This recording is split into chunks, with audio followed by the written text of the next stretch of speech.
My friends, the great experiment. Down on the lower decks. Hidden trick.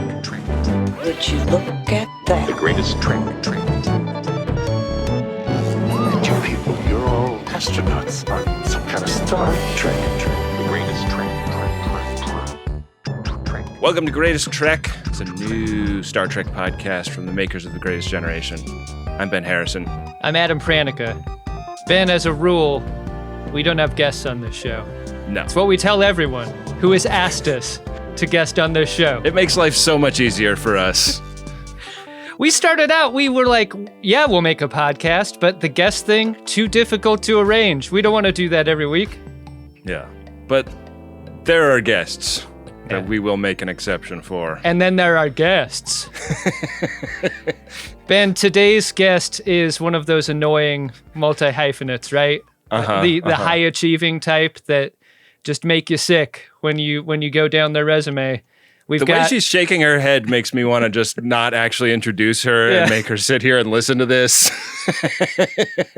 We've got a comedy performer and improviser, a musician and singer, an actor, a voice actor, a developer of a new Star Trek series, and worst of all, maybe most incriminating, competing Star Trek podcaster. Sometimes. It's Tawny Newsome on today's Greatest Trek. Welcome, Tawny. I feel like I should go. So much about this has been like, you don't normally do this. You don't have guests. I'm annoying. Mm-hmm. I'm okay. No one said that. No, I don't want to harm you. Like, that's not my goal. Yeah. So I can go and I can just listen to this when it comes out. Should we just call it here? I'm fine. I think we've done a good job. I think people just need to know all the cool things Tawny does, and now they know that. Yeah, thanks for the plug. And if you guys want to get lunch sometime, we can just do that. Sounds so much easier than Star Trek podcasting. Getting lunch. What a concept. I really do have serious questions to ask you. Oh my Tawny. God. Serious ones? I thought we were just going to like vibe. The most serious question, I need to get this out of the way. It's not over, right? This isn't the last season, right? You can announce on the show that this isn't it. You guys know, like, I don't have great media training. I think everyone knows that. If this shit was actually picked up somewhere else, I would have been the first to spill.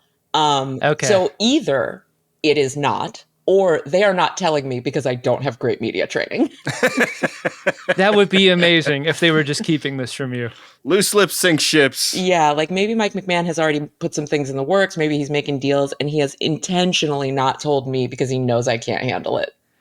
I mean, does Mariner get killed at the end of this season? Do you know that? Why would she get killed at the end of the season? She seems a little accident prone. That's all I'm saying. That's a cartoon. Everybody's accident prone because the blood's not real.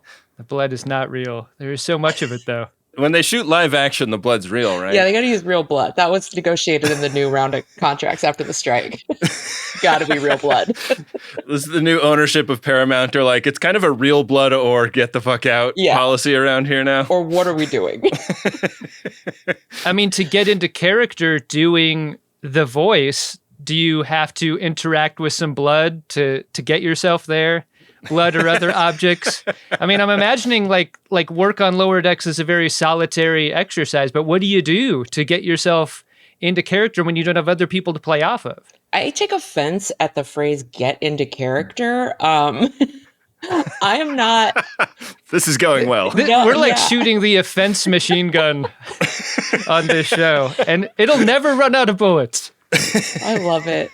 No, I don't get into character. I just kind of like, I don't know. Mariner's not so far from myself. She's just kind of faster and louder and in the space military. So like, it's not too hard to just kind of get there. It's not too hard to just get kind of like mildly irritated about something and then just, shotgun the lines out there super fast. Yeah. You just read a couple emails and then you're ready to roll. Honestly, lately, when I've been like pulling double duty in the Academy room and going to records, there have been times when I'm literally on like production Zooms on mute and doing VO recording, and I'll hear something in the Zoom, and I'm like, "Hang on a second, I gotta talk about this, guys." And then I'll go back and I'll be like, "Boiler, get out of the thing." And so there's just not a lot of blue sky between us. Wow. Has there been anything that's like like protected IP from the Academy Writers Room that has gotten into records that shouldn't be? Like some audio editor is hearing things about the new series that they shouldn't be hearing? Well, I guess technically everybody's in the grand circle of NDA, so they're hearing it all. But I wonder if sometimes they're just accidentally clipping out, me arguing about how the transporters work in 3190 or whatever. I don't know. I want to go back to getting into character because I saw an interview with Jack Quaid talking about the live action versions of the characters, and he was talking about like looking at the animations and how they animate Boimler's hands specifically as like something that he could use to bring that character to live action. Did you have any similar experiences? Yeah, Jack's a very like studious actor, and so he kind of did inspire me to like get my shit together a little more and do that as well. Because I was just kind of like, I don't know, I'm her, she's me, it's fine, and like it probably would have been pretty close, but the level of like specificity he was paying to all of his gestures and mine, really, he actually came up with some like Mariner isms. He was like, how she kind of puts one hand on a hip and then takes the other hand and kind of almost like she's serving a little thing, and I was like, oh yeah, she does do that. She's a little teacup. Yeah, she's a little teacup. She's short and stout. And, she lives on a spaceship. Hear me out. But there is a lot of like Boimler, like almost like prayer hands kind of, that kind of like you point with both prayer hands. And I don't know if that's, because that's a Jackism.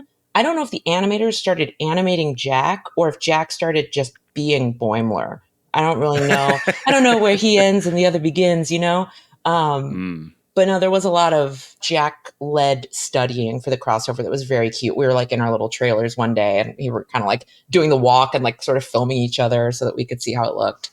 Well, before production even started on this show, like what wagged what in terms of physical performance? Like, were you all brought in and you sat at the titmouse office and they just sort of took notes about how you acted and physically behaved? None of that happened. So I don't know if it's all just in the brain of Mike McMahon. Like Mike just started going like, I know these actors because we were like, it was 2019 when we first started, but then it was very quickly, lockdown times. So like we were seeing each other on Zooms and stuff, but when things started to open back up, we were going to dinners. So maybe it was just him like getting to know us and bringing that in so that when he's directing the artists, but I don't know, I'm guessing at that. I think a weird thing is happening where like we like the audience are starting to see things in the character and in the humans that like aren't really there and that don't really match, but we're just saying that it does. Like, in the season 5 premiere episode, Tendi is in what I call non-problematic whiteface. She's like, and I was doing the audio commentary for it the other day, and I was like, "Oh my God, Noelle, you look like Tendi. Tendi looks like you now. She has like brown hair, and like she just looks like Noelle." Right. And then I was thinking about it later, and I was like, "Does she, or do I just like associate these faces with these voices and these faces with these people?" I don't know. Someone who's like a brain scientist, tell me what that is. Yeah, were the characters like when you were cast in the part, like did you see a character design or did they design the character after casting? They were mostly designed. They tweaked a couple things. They tweaked Mariner a bit. She had like shorter, kind of like sandier hair. Tendi was pretty much the same. Boimler was pretty much the same. Rutherford changed a lot. Like his sizing changed a lot. And Eugene was the last person cast. So I think Rutherford was kind of like wholly decided and then they cast Eugene. But no, when I was cast, I can't remember what we saw first. I do remember that they were like tweaking the design. I remember the very first like couple of records where we'd seen nothing, we'd heard nothing, we didn't know each other. Like Eugene and I knew each other well, but we didn't know the other actors very well. So I didn't know how stuff was going to bounce and play. And it kind of just felt like you're like acting into an open mouth cave and you're just wondering if anyone likes it or cares. I mean, how is that kind of solitude? And also, like, you're a skilled comedy person and improviser. Like, is it weird and different for you to like do someone else's jokes? Like, are you working that out as you're doing the read? Like, in a sort of like comedy vanity aspect? Like, oh, this is good. This is good. I wouldn't have done this joke, but I think Mike McMahon, like all of the great comedy people that I truly respect, are delightfully specific yet unprecious. Like they are like, I'm really specific. I really want the joke this way. But if you have a take that's going to flow out of your face and body just better, just because only you know you, that's cool too. And we'll get it all. And those are the people I work best with because that's how I am great. as a writer. Mm-hmm. I'm very specific and persnickety, but like some shit's just not going to sound right coming out of certain people. And just because it sounds right in my head and on the page, you got to give them the freedom to play. And Mike always did that. So it never felt like restrictive. It's so interesting that it's so much like a live production with a director directing actors. It works the same whether or not it's animated or not, huh? I think so, yeah, because Mike was kind of like my scene partner, especially those first couple seasons. And then our producer, Brad Winters, started doing more of the records. But they both are like, they're reading back and forth with you. Like you get into like a little rhythm. Yeah, I don't know. It always has felt very like free. These are real questions. You guys have real questions. What is that? I don't know. It's good. We didn't tell you there would be real questions. I feel bad about that. No, I listened to this show. I guess I'm flattered, but I also like feel like I forced you to do something that's unnatural to you. And I don't want that. This is natural curiosity. Yeah. Okay. We have a great comedy vibe with you, Tawny. I've always really enjoyed hitting the ball back and forth with you the couple of times that we've actually gotten to do comedy things together. We did get in a light amount of trouble for having you on stage with us at STLV. Why? I mean, you were great. It was just that like somebody came up to us and was like, you cannot just have a cast member up on a stage when you haven't cleared that with the, and we were like, says who? Like who's talking? Absolutely. Who set and that why? rule? Yeah.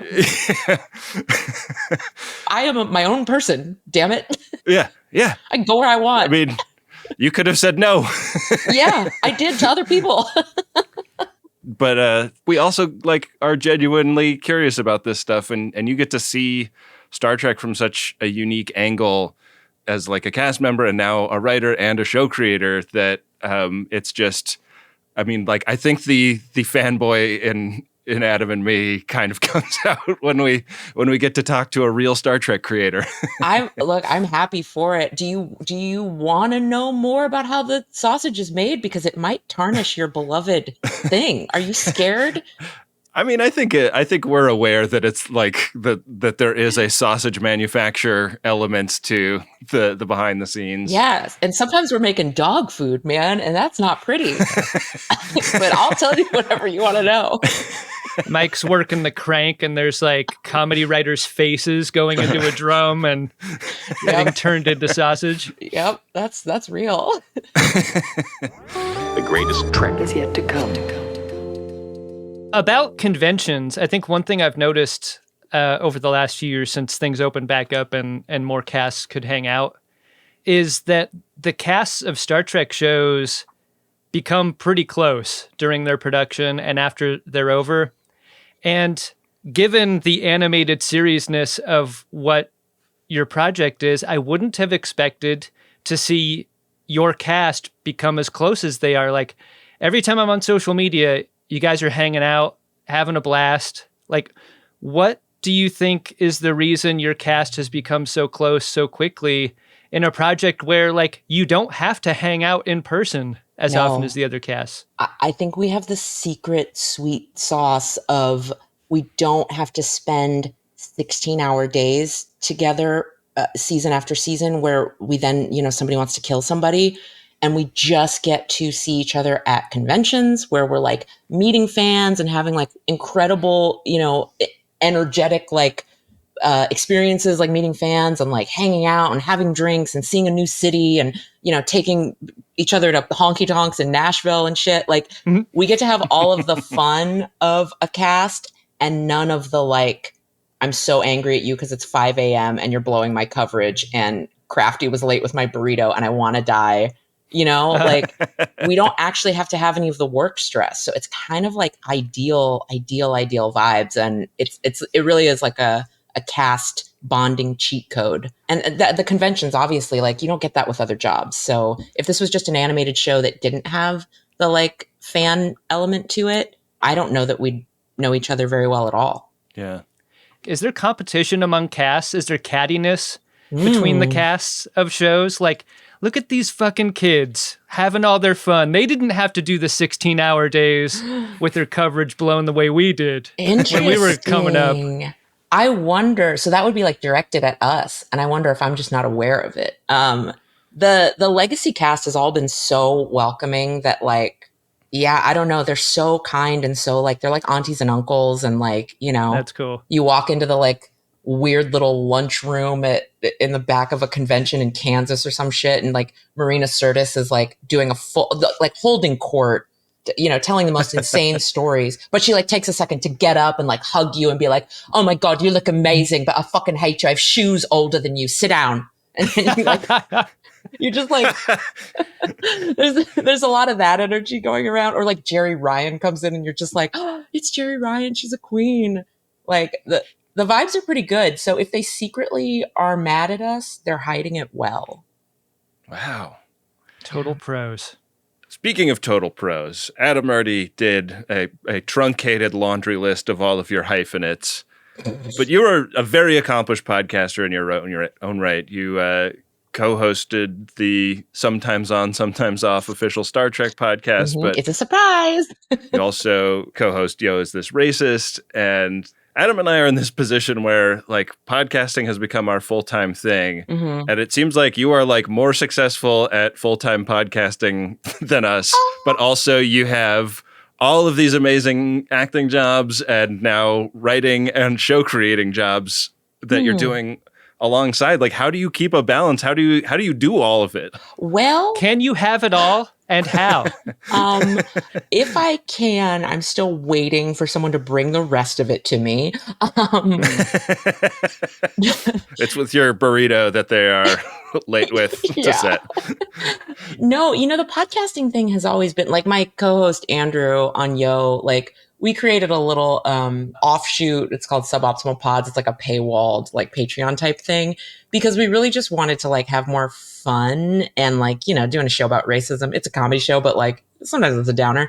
So we scaled that one back to just every other week. And then in our paywall, we get to like put little watch alongs and like we really treat it like, hey, you and I are hanging out anyway. Do you want to do a dumbass little podcast series where we like there's a podcast series in there right now where he and She-Hulk creator and our very good friend Jessica Gao are trying to settle a bet between them about whether or not poker is gambling. And the way they're trying to settle this bet is Andrew's going to play a bunch of poker and see how much money he wins. And Jessica's going to scratch a bunch of scratch off tickets. And whoever wins more money wins the bet. It's so convoluted, but it's basically just like, we treat podcasting like just a window into our group chat. So it's the lowest lift, as our listeners know. Man. Adam, let's take notes here. The idea of making podcast a low lift. Yeah, I mean, that was our origin story, Tawny. We were like, let's do a podcast that's just about stuff we already know and talk about. Yeah. And see if we work well together. And that ended up being the show we would end up doing the next 8 years. And now it's wildly popular. Look at you. It's wild and popular. This is also much more polished. It has more cool shit going on. Yeah. It's pretty fun. It is. It's wild. I so admire the fact that you like also have time to do other shit. Yeah, I mean, look, there's plenty of times when like I have missed a flight coming back from a con or something. I'm hungover in my hotel room. I also look at the time and I'm like, oh fuck, I also didn't move the podcast record. So I'm texting Andrew and being like, hey dog, not only am I not coming to the pod record, I also should be on a plane right now. And he's just like, all right, forget it. So do I have time for it? To be determined. How much of your time at the moment is spent getting the new series up on its feet? That's like, if you can talk about it at all. Yeah, I can talk about the fact that like near 100% of my focus is on that thing because it's like my dream. And also there's no one in charge. It's me and Justin Simeon. So there's no one like to fall back on, and like there's no one being like, hey, can you turn in the thing? Like I'm the person. So it takes a lot of focus, but that's what I want to be doing. That's the genre I want to write in. Like I'm so happy writing in half-hour comedy, and Trek just feels like it is so well set up for that it feels to me, I keep like saying this and I'm going to jinx it, but to me, it feels like pretty easy and a no brainer. And like the notes we get back, I'm like, yeah, that all makes sense. Let's keep, nothing feels like too hard or like, when you're working on an artistic project and some things just like, there's just obstacles always. Yeah. Everything seems to be flowing and everyone kind of seems on the same page. So hopefully it stays like that. It absolutely will not, but for right now, it's going. That's another like aspect of this like big legacy media thing versus podcasting thing is like you have your feet in two worlds where on one side you've got any weird idea about we're going to test whether gambling works or not. The studio is not saying anything. No, zero. But getting studio notes that you kind of agree with is not something a lot of writers talk about. So what's that like? Like, is there like a huge like speed bump every time you put on the Paramount hat and go to work there? So far, there hasn't been. I'm sure that can change. But so far, it's really felt like, look, I think coming from Second City, where like you put up an idea that you thought was so funny and you worked on it all day with your dumbass little friends on stage and you wrote it all day and you perfected and you rehearsed it. And then you put it up at night in front of 300 strangers. And those people told you with their mouths and bodies whether it was funny or not. And so you just, and maybe you got one more chance. Maybe your director lets you do it the next night one more time. But if that audience, like if a different audience of people says no 2 times in a row, that shit's done. And like, it makes me very like, I will slash and burn something and be like, okay, it doesn't work.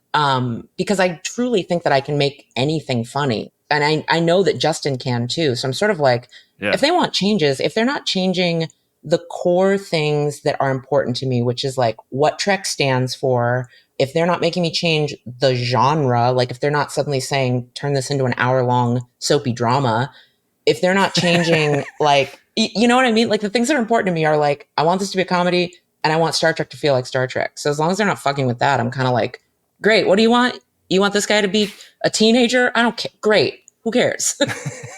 Tawny, was that like, I want to get into a little bit about what the pitch was, because like, I trust that this series will be good because you're attached and a part of it. But like, were you given the keys to this thing because you are you and you have the right creative mind for it? Or did you come to it with a, like, this is the concept I have for this show specifically, and what you're buying and signing up for is this concept? Or is it just like, this is who I am and what I can bring to it? Yeah, it was a little more the former. It was a little more this is who I am, or I don't know which one you said first. It was a little more that. The one that was more about you than the specific concept. Yeah. To answer your question, no, we did not have a pitch at first. But we worked on one. We kind of had, basically Justin and I had met on the Pod Directive. I interviewed him for the Pod Directive, knew that he was a big fan. I was a big fan of his work. We also just like got along well. And then right after the strike ended, Alex Kurtzman called me and said, hey, there's somebody I want you to meet. His name's Justin Simeon. And I was like, oh, I've met him before. I think he's great. And he's like, I think you guys might really get along. You might want to work together. Maybe you could come up with something for us. And so Alex kind of like put us together in a room. We sort of just like started having dinner, started talking about what a potential pitch could be. Alex told us some areas that they were interested in. I think Alex actually said the words to me once pre-strike when we were in the Academy room. He was like, well, the studio's been all over me for a half-hour Trek comedy, but I just don't see how it could work. And I was like, are you kidding me? It's perfect for that. It's perfect for that. And I think I was like shouting at him. We have a very close relationship where I yell at him a lot. And he goes like, all right, you're right. But I think I was like shaking him by his very nice collar and being like, it's perfectly set up for a half-hour comedy. Have you seen Who Mourns for Morn, you maniac? Yeah. And I think he was like, huh.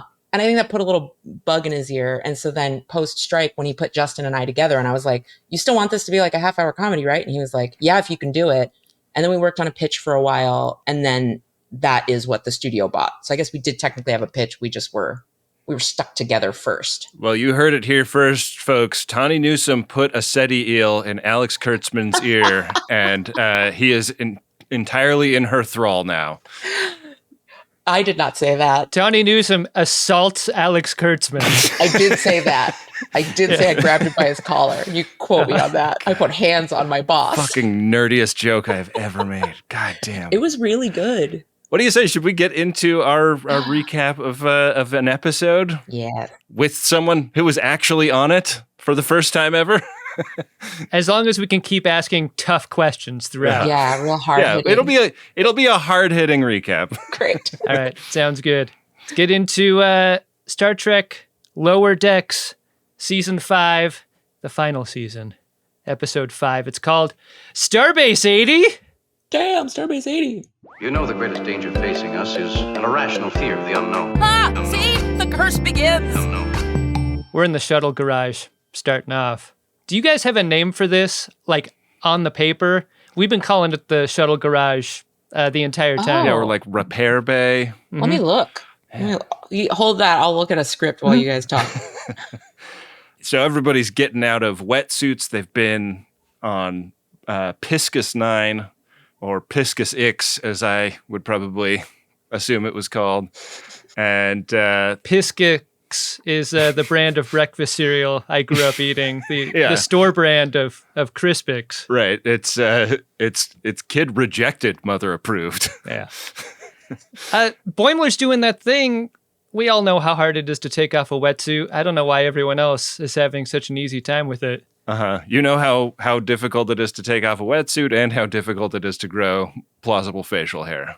So true. Which means we need to talk about where on the scale of Adam facial hair Boimler is at this point. A look I would describe as a month since my wife left me.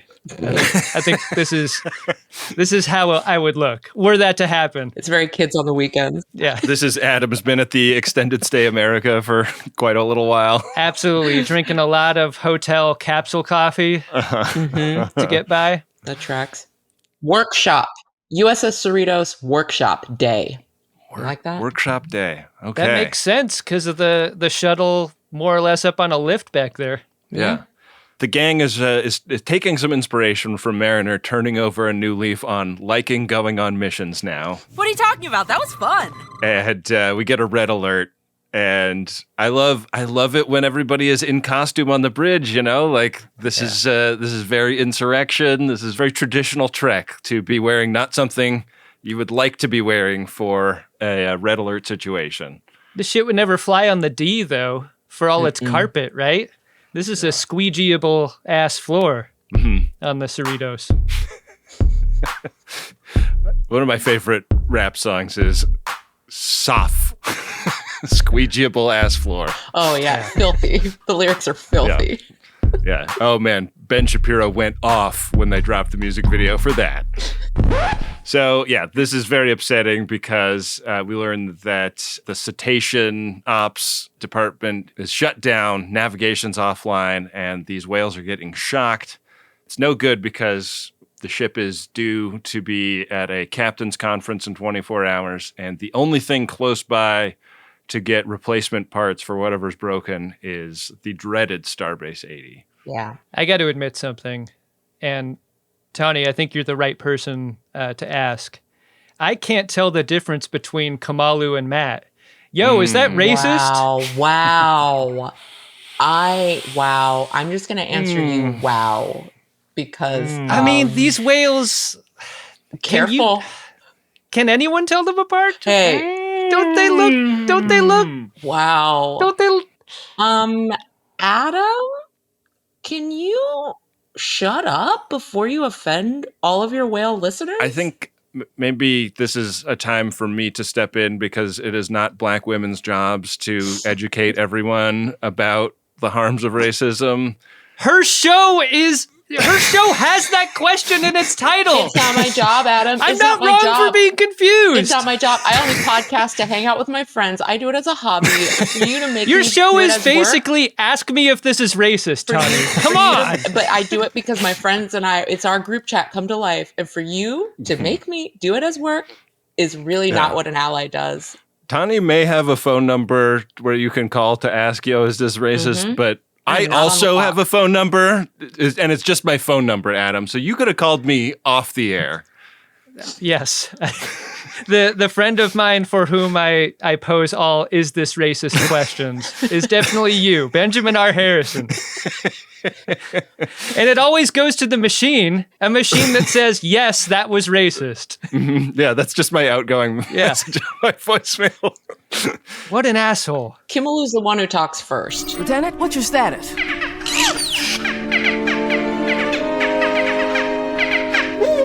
Confirmed by the script. Amazing. Yeah, just answer whatever questions you have by looking at the most recent draft. This is the 300th and final Greatest Trek episode because of that. I don't think there's any quad box apology I could make to dig the show out of that.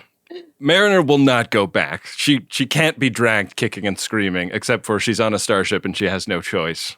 Pretty soon we are at Starbase 80, and she's telling everyone about the denobulin lice infestation that they got going on there. And we learn that the station's transporters don't work right now, so they're going to have to go through a Star Trek Enterprise-style decon chamber. And Tawny, I hope you'll take this in the spirit in which it's intended, but I think that the show really missed an opportunity here to depict Bonch on the male characters in the decon chamber. I mean, Star Trek Enterprise is famous for how over-the-top horny the decon chamber scenes are, and I just felt like the male characters have no nuck. There's nothing in the pants department. What's going on in this scene? Yeah, would you have liked to see it on like a Ransom, or do you want like a Boimler? Do you want a sexualized Boimler? Who do you want? Which cartoon do you want to ogle? I just want to see what we're dealing with across the board. I want to see if Boimler and Ransom are competitive in that department, since Ransom is so much hunkier in every other way. Oh, okay. So you want a full accounting of all of our cartoon characters' junk. Yes. In order to rank them in some sort of fantasy junk league that you're probably doing on the weekend with friends, huh? Who are you drafting first, Ben? Now that you put it that way, I think I'm going to maybe change careers and get my plumber's license or something. I'm just saying, if we get another season, I will put it in Mike McMahon's ear that people need to be able to rank the packages of our male leads. Yeah. This, it's a cartoon. What's funnier than cartoon junk?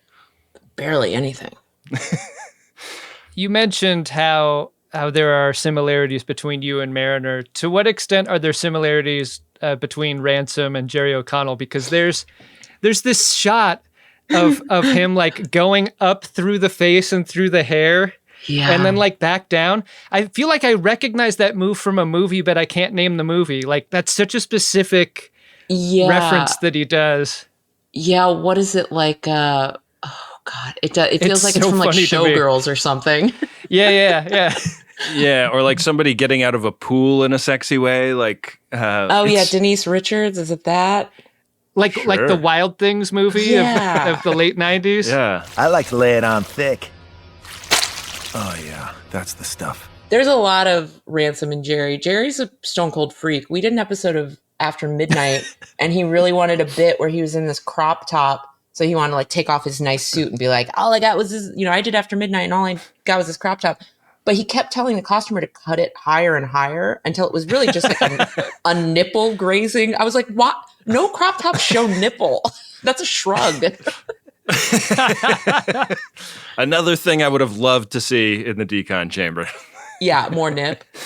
Yeah, so when they arrive on the station, the Star Trek Enterprise references do not stop because they're wearing Enterprise-era uniforms over here, and they were expecting more of a repair crew, not a crew that needed repairs when the Cerritos arrives. So, yeah, we meet, is it Commander Knox? It went by so fast. I think so. I've got Cassia Knox. Oh, yeah, Cassia Knox. I just call her Cassia. Yeah. Played by my friend Nicole Byer.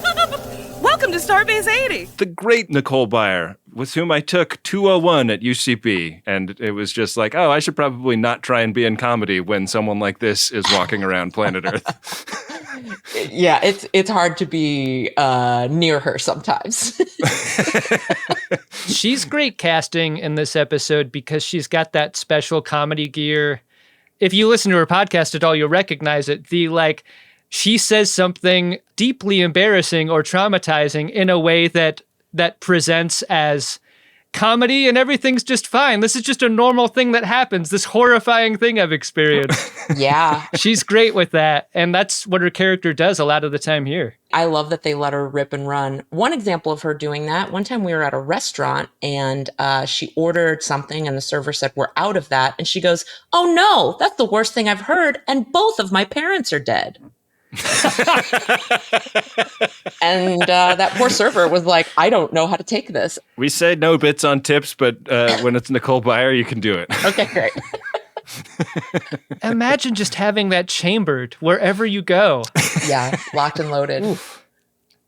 Unbelievable. Our producer, Brad Winters, asked me if she would do the show because he knew we were friends. And he was like, do you think Nicole would do it? And I said, yes, just give her a role with no technobabble. Just give her zero technobabble so she's not mad at me later. Just 0, 0, 0. And they really came through. I think she says one thing that I was a little like, ooh, am I going to get a text about this? Is she a Star Trek fan? Was she pretty hip to anything that was going on? No. 0. 0. And I love her for it. But famously a lifelong Star Wars geek, right? Well, she does love Jar Jar Binks. Okay. We've never seen Star Wars. So yeah, we kind of split up where Freeman and Ransom are going to go get the part that they need, and the rest of the crew are going to do what they can to help the beleaguered denizens of Starbase 80 with all of the various things that need to be fixed up there. And they head to the reactor room where the gravity plating has gone all bad, and the floor is the ceiling, and everybody finds that out by falling up to it. One of the qualities that ages the station in a very specific way is this is a pre-replicator facility, which means there are food vendors we are told are scattered throughout the station. The first one we meet is the corn dog. Chad. That's Chad. You have to try his corn dogs. They're incredible. Chad stereotypically has the look of a corn dog vendor. The shoulder length hair, the kind of stoner mannerisms. Corn dogs, I think, also a really good food to eat when you're working. Yeah. You know, it's not a very crummy or messy food. Food on a stick, I think, is probably good for engineering specifically. And like when you've got that little crunchy bit right at the bottom when you finish the rest of it and you're like chewing it off the stick, like that's inspiration for solving a technical problem. How happy were you to see that on the show? Like they even got the little crunchy part right. That's how much detail. Our artists are genius. How much did it make you want a corn dog? So bad. Very much. Yeah. I had already eaten lunch when I watched this, and I was ripshit because we do have hot dogs in the fridge right now, and I could have whipped up a corn batter. You sure could have. Could have done it. Cone. We used to have off-campus lunches in high school, and one of my friends got like the Costco box of corn dogs, the one with like 50 of them. And so we would go off campus for lunch to their house, put in like 6 corn dogs into the oven, and go to town for like weeks at a time. We would eat corn dogs for lunch. Wow. No bad effects at that age for me. Wow. I grew up fine. Everybody else has leukemia, but you? You seem great. Yeah. You're fine. The corn dogs kept me strong. We need to score a lot of platinum fast. Licensed businessmen. This ship and her history will shortly become the care of another crew. They will continue the voyages we have begun. The greatest trick. Rutherford is like trying to figure out what's wrong with the gravity plating, and he radios up to Billups, who does not respond cogently. He's just moaning and wailing into the comms. And Rutherford gets a little zap from his comm badge, and we learned that Mariner is convinced that there is a curse afoot at Starbase 80. Yeah. Wouldn't you? Yeah. I mean, the deep background zombies suggest something evil and scary is lurking. Mm-hmm. Classic projection. Yeah. We got Freeman and Ransom elsewhere, and a Stephen Root sighting. in this scene. In Ops. Howdy, you all must be from the Cerritos, aren't you? So nice to see that guy get some work on a TV show, you know? He's the king. He's so funny. He really is. Yeah. He can say anything. And He's happy to work in a facility and workplace that just has sirens going off all the time. Yeah. He's used to them. It's not a big deal. Yeah. It's like my neighbors with their always going on super loud alarm clock plus battery indicator in all of their smoke detectors that are always cheeping. He's got Cassian Knox vibes here too, right? Because in his description of things, all of this chaos is normal and livable for him. This seems awful for Freeman, and it's crazy how easy it is for her to fix. She just goes up to a wall thing with a tricorder, hits a couple of buttons, and it's over. But it would appear as though the folks on Starbase 80 are not smart enough to do any of this, or they don't have the technology to fix all these problems. He's like really wowed by her tricorder, and he's doing that like humble country lawyer voice about it. Yeah. So it tells her where they can go to get the nav computer that they need, which is with the chief engineer up on 33. So they gotta go elsewhere. Your princess is in another castle. Jakubowski is in the arcade. Mm-hmm. That's who they got to go find. And on a dirty napkin, directions are written how to get there. I love that there's an arcade because there's no holodeck. So it's like, well, if there's no holodeck, the next thing that adults working on a space station must want to entertain themselves is an arcade. It's got real, like, whoever designed this place had carnival logic. They were like, well, no replicators, I guess corn dogs. You're right on with Carnival, Tawny, because when we see the promenade section in the scene after, is this inspired by the Rio Hotel and Casino? The condition of things in the promenade? It's if DS9 was run by the same people that run the Rio.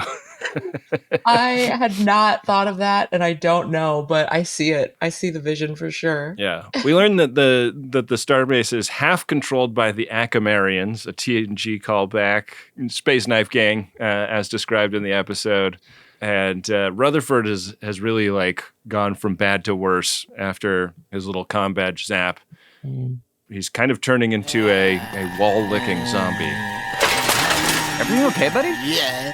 Whoa, what are you doing? Stop that! Pretty fucking gross, considering how dirty this place looks. Yeah, the licking of the walls. It's tough to watch. So there's a room with the manuals that they need to fix the grav plating, and it looks like a projection booth, right? Like with all the canisters piled high. Couldn't get that out of my head. It's like 60s Star Trek era, so everything is on tape because that's what computers were in the 60s. I like that detail a lot. All the little stations looked like they had the Christmas lights in them, too. Yeah. Isolinear chips have not made it to this starbase. No. Poor guys. Would it surprise you to know that this station had a maintenance labyrinth? That's where Freeman and Ransom are headed. They get on a turbo lift thinking that they're going to make it to the arcade, but this turbo lift is not listening to their twists at all. They got the twisty style turbo lift on this station too. My toddler loves a bunch of like nursery rhymes that are in Spanish, but to get Siri to do them, you have to purposely mispronounce them in English because Siri won't understand La Vaca Lola y yo. You have to say La Vaca Lola y yo. Oh. And I feel like that's what they're dealing with is like a Siri that it cannot get on their level because it's old and bad. Yes. Yeah. Have you ever heard like I have a friend who's Welsh, and when he's like on the phone with like an automated customer service, the fact that he's like representative to try and like Americanize his accent so it'll listen to him. He's doing Liam Neeson as Boston cop to get Yeah. He suddenly becomes John Wayne just to get his fucking T-Mobile account fixed. I mean, they don't even really understand my accent, and I think I'm what they're going for, so. Yeah, they don't understand any of us because we're talking to something that isn't there. Yeah, it's really horrifying. Speaking of horrifying, Tendi gets shocked as well, and mayhem starts breaking out on the promenade. Lots of zombified crew members licking floor, and, they have to, run and escape. And back down in the maintenance labyrinth, Freeman and Ransom find a butt. And this butt turns out to be attached to Gene, the guy that they met upstairs in Ops. And now it's a whole thing with Gene. He's just trying to seal an oxygen leak. Makes you think, did the Siri and the turbo lift not understand them, or did Gene trick it out to ignore them? Yeah, it's also like, if he's got the technology to trick out the turbo lift, why can't he fix a leak? Not to fact check our episode or anything. Yeah. I trust the science. That's a good convention question right there. And for how long was his head stuck in that pipe? Like, do you want to wait until the lift comes down? You can hear it just before the doors open and then you go in the pipe? Right. Or are you just in that pipe for minutes and minutes? Is he making out with that bat? Huh. What's he got going on with that bat? I think that's how COVID started. Yeah, let's get... Gene is patient zero. Yeah. There's a wet market in that pipe. A wet market. Oh, the term wet market's tough. It's a tough term. I know. Yeah.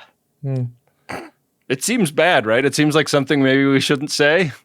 If only there was a podcast that could help us get to the bottom of this. But again, that is not what Tawny's Tawny job. is here I for. am off the clock. How dare you? When this episode drops, it's going to be like 15 minutes of pre-show apology. They fixed the oxygen leak very easily. Gene is terribly grateful and recommends that they try to take the stairs to get to the arcade. And nobody is more psyched about this than Ransom. Haha, my glutes! You feel that, Cap? The power of stairs! Yeah. How many stairs you see in Trek these days? I love it. Yeah, it's good. You ever do the stair climb event that major cities with tall buildings have? The like climb up to the top of the Empire State Building, or the Columbia Tower was one in Seattle where they had one of those. Like once a year you could go, you put on the bib and you run up the stairs. I used to do stadiums when I was an athlete in high school, which was the most brutal. Like when we found out that we were going to go do stadiums one week, it was like you just did not look forward to that day. And you have to go up and down every aisle in the stadium, all the way around the horseshoe. Yeah, and the stadium that the Cal Bears played in. And it's like both exhausting but also terrifying because they're so steep and there's like nothing to grab if you eat shit, Yeah. Ooh, the stadium, that does sound tough. And it's concrete. I don't think that Ransom is afraid of getting a tooth knocked out, No, we knocked out his teeth last season. Yeah, he lives in a wave a light over it society where your teeth are not as precious. Were you allowed to skip the stairs, Ben, or did you have to touch every one on the way up? Oh, I think you could go 2 by 2. That's good. I want to get that over with. Yeah. Oh, yeah. I'd want to do 2s. That makes it easier, for sure. Probably feel it deeper in the glutes when you do it that way. Yeah. So Tendi now has the curse, and it's an emergency, a medical emergency necessitating getting this in front of station doctor Harrison Horseberry. This is like a BoJack name. Where do you get that name? He's British. Okay, wait. I have a behind the scenes thing. This character used to just be named Dr. Horseberry, but it didn't clear legal. Because apparently there's a Dr. Horseberry somewhere. So they didn't give him a first name. Wow. Mike was so mad. He was like, just call him Dr. Horseberry. And our lawyers were like, we cannot. And finally, our hopes were realized, Ben, having Tawny on the show. We got some tea. We got some tea. Some Dr. Horseberry tea. Horseberry sounds like a folksy name you give to a pile of shit that a horse leaves when it's riding on a trail, Watch out for the horseberries. Yeah. The doctor is in. You have to use a stick to get it out of the lugs of your boot. Yeah. Harrison Horseberry is what people used to call me when I was a stable boy in the Middle Ages. Anyways, he's got a touch of the Tarkanan parasite that Geordi got in that one episode, but it's barely noticeable. And he scans Rutherford for parasites, but also pathogens. And his medical bill comes back clear, so it must be a curse. Mm-hmm. That's science. Would you look at that? Commander Knox snatches Mariner's comm badge right off her shirt, and we get a full-blown fight scene between Tawny Newsome and Nicole Byer. Yeah. Full with kick flips Yeah. and punches and jumps. Amazing. Question for Tawny. Mm-hmm. Do you just do a reel of huh, gah, huh, like fight sounds?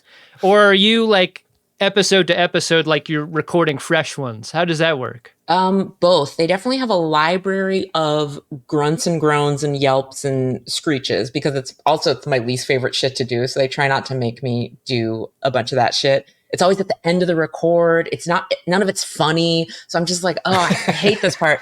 So they do a really good job of not making me do that. But some of them, because they're like on the line, you have to be like, I'm coming over here to punch you. You have to like do it in the moment. But yeah, a lot of times they just kind of paste them in from other stuff. I'm imagining there's a keyboard in a sound department somewhere where every key is mapped to a different grunt. Yeah, like a DJ. Like Ferris Bueller's Sick keyboard. That's where I was going. Yeah. Yep. Freeman and Ransom get to the top of the stairs, and it looks like they're, walking into a Akamarian neighborhood on the station where they might not have a pass, as it were. But these guys turn out to be very, very friendly, and they give them some tokens and direct them right to the arcade, where they find Gene. These two guys outside the arcade, one of them is Stephen Root, right? It's again Stephen Root. I think so, but I don't know. It might be Fred Tatasciore who plays Shax. He'll do a bunch of utility voices sometimes. This guy is doing Robert Loggia voice. Oh. You lost, Starfleet? We don't get a lot of your kind around here. If you say so, Mr. Loggia. Yeah. It's so funny to me to hear anyone do a Loggia that I was like, that kind of sounds like Stephen Root doing Loggia, but I bet. That's not in the script, so I can't look that up. I don't know. Okay. I'd have to text somebody. It's not a parenthetical Loggia? No, unfortunately. Actors love that, right? When they read their script and it's directing them to do Loggia from the script. Normally, an actor just wants to find their way there naturally. Right. Through a performance. So, yeah, Gene turns out to have been Jacobowski the whole time, and he was just tricking Freeman and Ransom into doing vital repairs on the starbase. He's happy to give them their thing, but he needed these fixes, and he knew Starfleet wouldn't send them if he was honest about how badly these fixes were needed. And this kind of softens him to Freeman. She can vibe with this. Like, she knows what it's like to be not something that command is terribly worried about, not somebody that they're looking after and making sure they have everything they need. So some common cause is met between the Cerritos and Starbase 80 in this moment. Hers isn't the only mind that's changed either, because out on the Rio casino floor, Cassia and Mariner have been talking about, Starbase 80 isn't such a bad place. Cassia has a lot of reasons why it's a good place to be and work, and Mariner's kind of getting on her level. Mm-hmm. I feel like that turn where Cassia's like, this is a place for second chances. That makes the whole thing make sense within Starfleet for me. It's like, oh yeah, this isn't actually a terrible place. It's kind of all in how you look at it. And it could be a place where people are, figuring their shit out. So I like that they gave them that. I think it's a sensibility. If many other voice actors were to say it, it might sound a little ham and cheese. But because I'm so used to this actor giving me the most horrible take, in a fun way, I'm ready for it. I'm here for that part. Mm-hmm. Yeah, it does in a way remind me of especially early season DS9 when a lot of the crew were like, why are we at this stupid dirtbag station? And a couple of them were like, this is so exciting because it's like the worst station, but we can make it great. And I really liked everybody turning a corner on Starbase 80. We've had our assumptions challenged, and we figured out that in fact the Cerritos that the curse is coming from due to something they picked up on what was it called? Piscis X? Piscis number. Piscis number. So it's going to be a team up where Mariner and Commander Knox and two of the weirdos from Starbase 80 storm the Cerritos together. And the weirdos they select are Corn Dog Guy Chad and Dr. Harrison Horseberry. They go on board the Cerritos. Chad is very quick to sacrifice himself to a swarm of zombified crew people. Looks like this is a job for Chad. Corn dogs, hey! They figure out that the source of the signal is coming from Cetacean Ops, where the two easily distinguished whales, Matt and Kamalu, how dare you, are in the thrall of a sub-Rosa style anaphasic life form that's controlling their birdies. Mm-hmm. Is it less comparable to Sex Candle because Matt and Kamalu are already pre-horny anyway? Like Beverly is not pre-horny. All right, but these whales though, so horny. Yeah, there's some horny whales. Are they hornier, or are they just reflective of the time when everyone's a little more sex positive, I assume, in 2380 than in 2360, whatever? That's a strong read. Yeah. Yeah, the Federation has come a long way in those 20 years. Yeah, exactly. Maybe Beverly was very horny. She just didn't have permission to express it like these two whales do. Mariner grabs the hose lasso and tries to beat a whale with it. Yeah. That doesn't work. Instead, either Matt or Kamalu, still indistinguishable to me, gets them in kind of a green wharf lightning lasso, along with Cassie. Adam, this is like one of those things where you've been called in. We tried to put you onto some game and educate you. You pipped me 30 minutes ago, and now I'm going to get fired. Yeah, but like you're sticking to your guns. You're doubling down on the problematic comment. What the fuck, man? Isn't that what we're supposed to do these days? Never apologize. The pool net bonks like a gooey life form out of Matt's mouth, and they put it under a bucket. Chad is going to survive. All the crew member are back to normal. And we learn that the life form's name is Clem, and they put it in what looks sort of like a microwave, and it's going to live on Starbase 80. We learn that it's kind of a lower decker itself. It's an anaphasic life form that has shitty bosses, and it's going to get its own second chance on Starbase 80. Ben. Yeah. Tell me if you remember this, but I feel like many, many years ago, I told you the story of working an office job with a bunch of friends where we would call the office fuck up or the person that blew something in front of management, we would call them Clem, and it stood for career limiting move. Whoa. I know I told this story on the show years and years ago. Dang. And so when I'm hearing Clem introduce themselves and also talk about how they were just doing it to impress a managerial figure, it made me feel fucking crazy. Wow. Like, did I conjure this? Wow. Or I don't know. Did somebody in the writer's room listen to the show and give you a little wink? Maybe this is a wink. Yeah, maybe it was a wink to you. It was a little hello from the writer's room. Maybe I'm not in trouble for whale racism anymore. I'm back in, baby. Anything's possible on Starbase 80. Here's your second chance, Adam. It's a renewal story. This is amazing. Wow. Renewal story for me too. I think we've all learned something today. I came in fine. I was fine. Yeah. No character growth for Tawny. No, Damn it. I didn't need it. I was great. Rutherford fixes the grav plating. I loved that piece of TOS equipment falling from the ceiling. So good. Oh, thank you for fixing the graph plating. It's gonna feel real good not to fall to the ceiling in here. Nox and Mariner have a little final hang where they realize that they're not so different after all. And somebody asked the question, whatever happened to Freeman and Ransom? They are unaware that all of these problems ever happened or have been solved because they are still fighting bats in the maintenance labyrinth. Yep. There's an end boss bat in the darkness, and all they have is a dustpan and a broom. You ever murder anything with a dustpan, Tawny? Damn, Final dog. question. No, man, I like to take spiders and shit outside, okay? Yeah. I don't murder stuff. Yeah.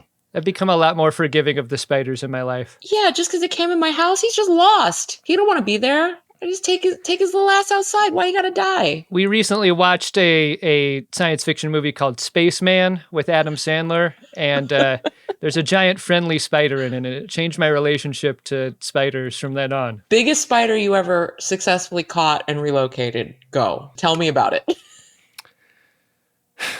Man, I mean, LA has some fucking crazy big spiders. I've gotten some big ones. I will confess that some too big for me to safely get under a cup, because you try and do the cup and then the card, paper, yeah. But if they're moving too fast and they're big, yeah, that cup is gonna take a leg off every time, and it's just like I'm just gonna like put it out of its misery at that point. I see. You're worried about maiming him. You're mercy killing your 7-legged spiders? I'm a spider euthanizer. Yeah. Wow. Ooh. I caught a giant huntsman spider. I thought it was a tarantula. It was so big, but it was in my bathroom, and I was like, you just can't live here. And I'm definitely not going to kill you. That'd be like smashing a mouse to death. It's so big. I was like, this is too gruesome.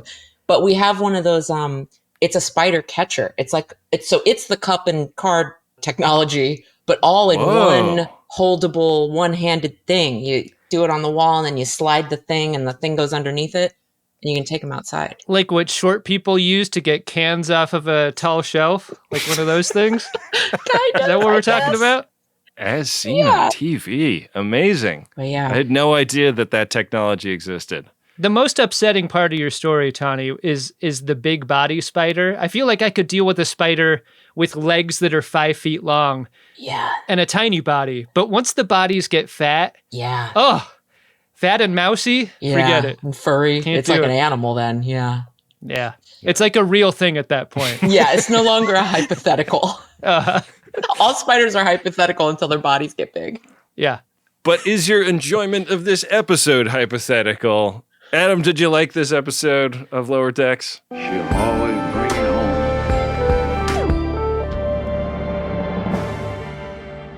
I feel really on the spot in front of someone Yeah. who participated in its creation. What was your favorite part? Who's your favorite character? Just curious. Yeah, it was great. Favorite episode. Why's your voice so high?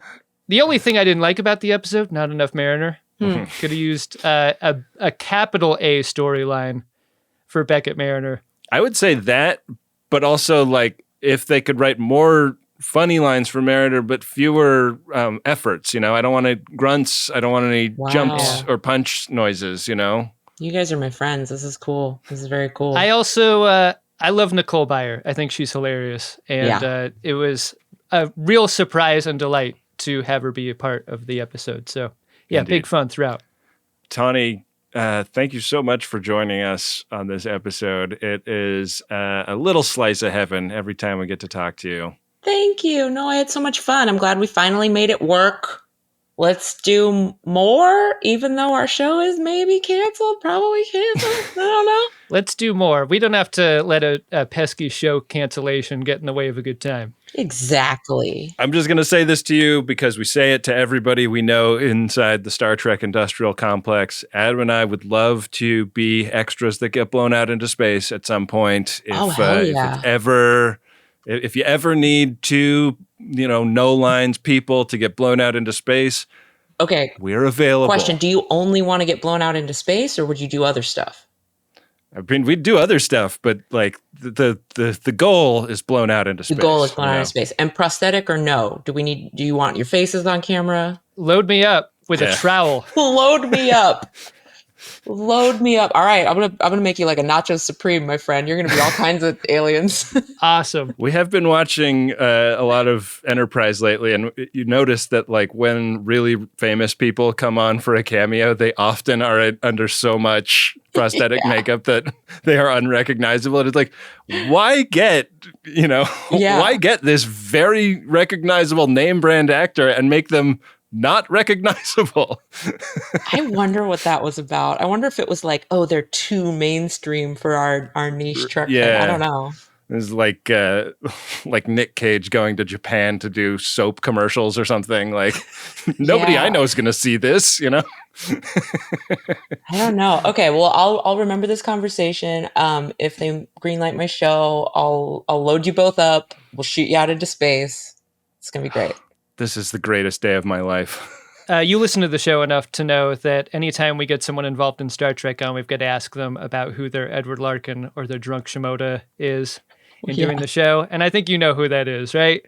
I mean, it's got to be Stephen Root, right? It's got to be Gene. I would say Chad, but like Chad would be it in a non-Stephen Root episode.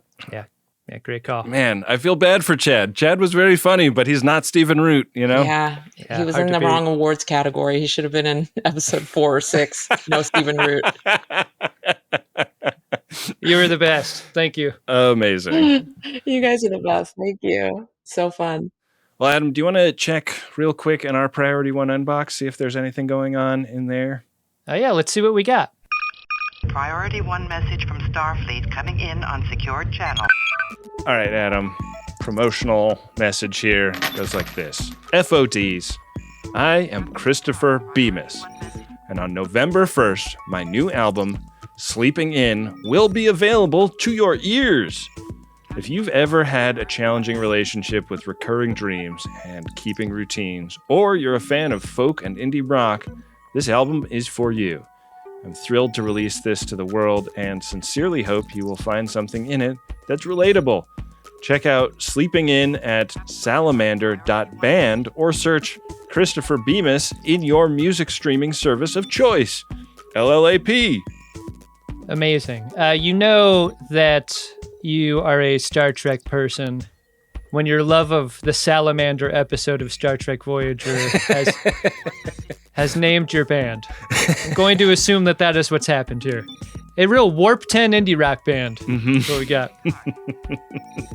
So check out the album Sleeping In at www.salamander.band. I also just love that .band is a top-level domain. Perfect. Love it. Check it out. Ben, we got another Priority 1 message here. It's from Rustin. Rustin? Hey! I was just emailing with Rustin. Rustin Krasire.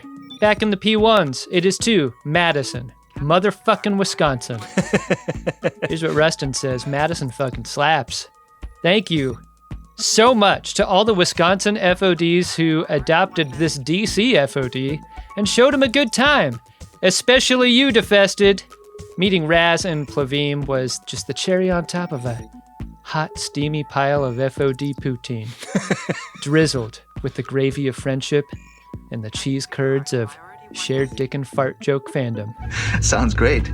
Rustin is goddamn right about Madison motherfucking Wisconsin, a place I had only been to rarely. Like, you go to Milwaukee, don't sleep on Madison. Madison is right there. Madison's cool. It was such a delight. Adam and I were walking around with our buddy Sam and decided to walk past the theater that we would be playing in the next night when we first got to Madison and bumped into Rustin, who just happened to be walking by. And we've hung out with Rustin at STLV and at DC shows. But yeah, a mensch, an FOD I really enjoy seeing every time we see him. Yeah, Madison was a great show because it was a fun show, but the FODs who showed up, both new and familiar, really made it great. So yeah. Thanks to everyone who went to Madison, a place I know we'll be back to for future tours. And you can see that show on the stream by going to greatestgentour.com. You can also get your own Priority 1 message by going to maximumfun.org/Jumbotron and setting one up today. Hey, Adam. What's that, Ben? Did you find yourself an Edward Larkin? We already know Tawny's. Edward Larkin. It's hard for mine not to be Nicole Byer. Nicole Byer, just the master of traumatizing dialogue said in a way that's not traumatizing at all. Like, if I'm ever given a terrible diagnosis, I would kind of want her to be the one to give it to me. Sure. Because I feel like everything would be okay. Yeah. It would hurt, but it would you'd be laughing. It'd be hurting because your guts would be sore from how hard you were laughing. Sure. I'm going to give it to Commander Ransom for the aforementioned gel swipe up the face and through the hair. Just fascinating to think about a product that would be good for both. You know, like the stuff that you put in your hair is not the stuff that you rub on your skin, and vice versa. I'm always a little suspicious of those all-in-one products. Ransom is not. I mean, look at our faces. Look at our hair. You really think we're using the same stuff on both? You really think we would use the stuff on both? I don't think so. No way. How about no? Well, this has been a ton of fun, and we really, really appreciate Tawny Newsome sitting in with us for a very special 300th episode of the show. Yeah. Feel so lucky to get to do a show like this 300 times. And it's time for our final segment, Warning Bois, where we shout out somebody that shouted us out on the internet, somebody that risked it all to mention their love for our show, doing potentially catastrophic damage to their reputation. They're putting embarrassing on Maine. Prepare a buoy and launch it when ready. Warning, boys. An emergency buoy. A warning buoy. This is a Blue Sky post from a while back, Adam, that I think is indicative of the amount of work we put in across the board here. This was from Casual Kep on Blue Sky saying, "Guys, that last Squarespace ad was honestly the funniest podcast ad I've ever heard. I can't stop laughing. Send help." I think that's probably in reference to one of yours, Adam. Your Squarespace ad reads this year in particular have really been off the charts mayhem, and I love them so much. We're lucky to get to do a show that sometimes ever even has ads because the audience is big enough. We're all adults that listen to podcasts around here. I think anything you can do to try to make the ads interesting is worth doing. That's all I'm trying to do. Trying to make the experience of listening to this show at least bearable. If you have enjoyed the last 300 episodes and you're looking forward to 300 more, consider posting on social media about how much you like the show or leaving a nice review on Apple Podcast or whatever podcast app you use. And maybe you will hear your words coming out of our mouths here on Greatest Trek. What a show, Ben. Really happy and grateful we've made it this far. For so many reasons, this show might not have made it to episode 300.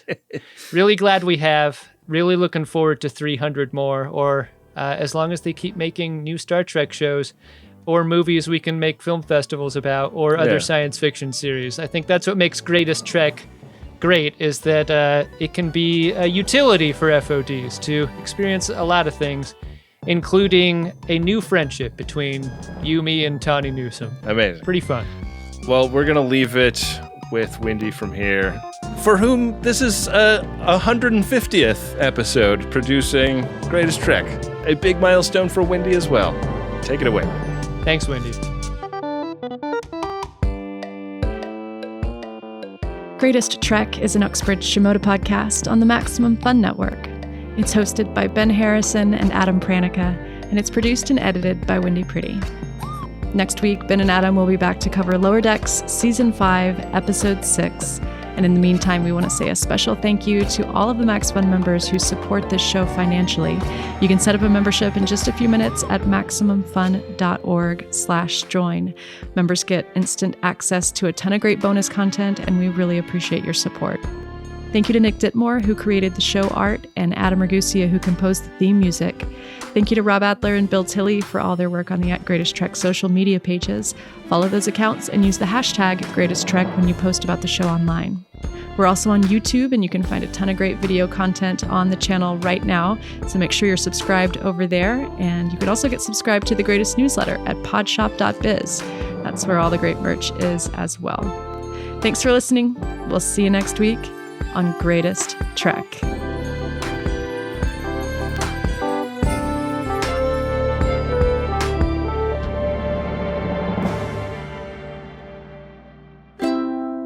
Maximum Fun, a worker-owned network of artist-owned shows supported directly by you.